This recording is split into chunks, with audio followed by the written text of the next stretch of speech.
with bluesman Levon Helm. She's in the current issue of Newsweek, and she's September's CMT Showcase Artist.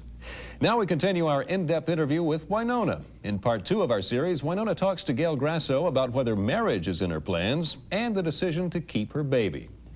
I could have gone and gotten an abortion and gone back to my career. I had plenty of things waiting for me, but it wasn't right for me.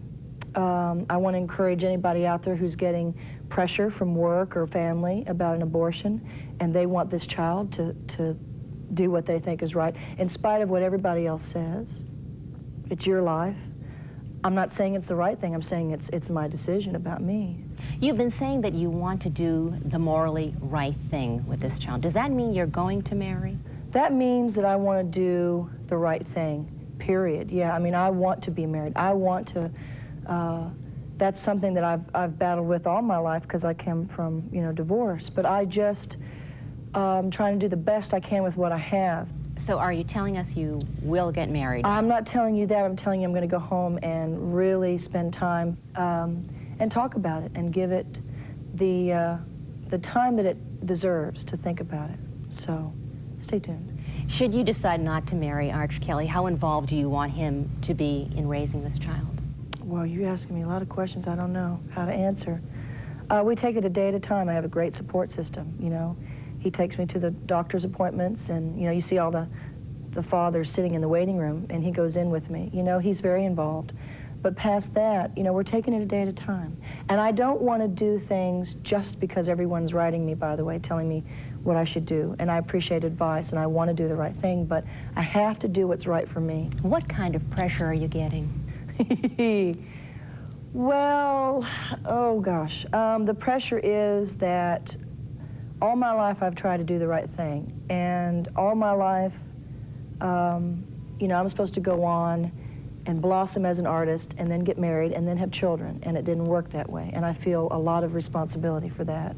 Do you think you've lost any fans over this? Oh yeah. Really? What have they said to you? Well, I just, I get a letter, and from a grandmother or a mother of a Christian child. And all I can say is that I'm not a role model. I don't want to be a role model because that's too much of a responsibility. That's your job. That's for moms and dads and stuff and the church and all that. But I want to encourage people to be individuals.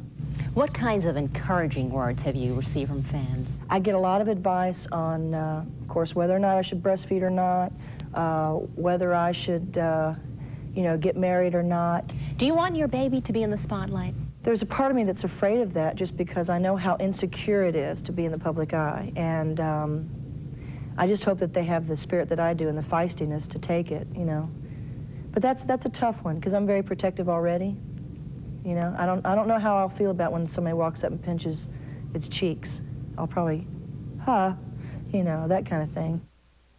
Wynonna's mom, Naomi, made a surprise appearance at a recent taping of The Oprah Winfrey Show. She was there for Don Potter, a co-producer, songwriter, and session leader for the Judds.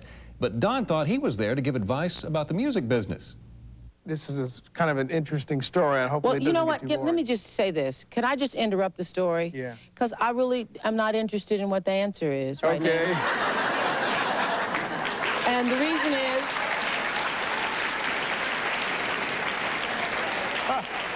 The reason is that we really don't even want to talk about the music business with you because today's show is really called Thank You Day.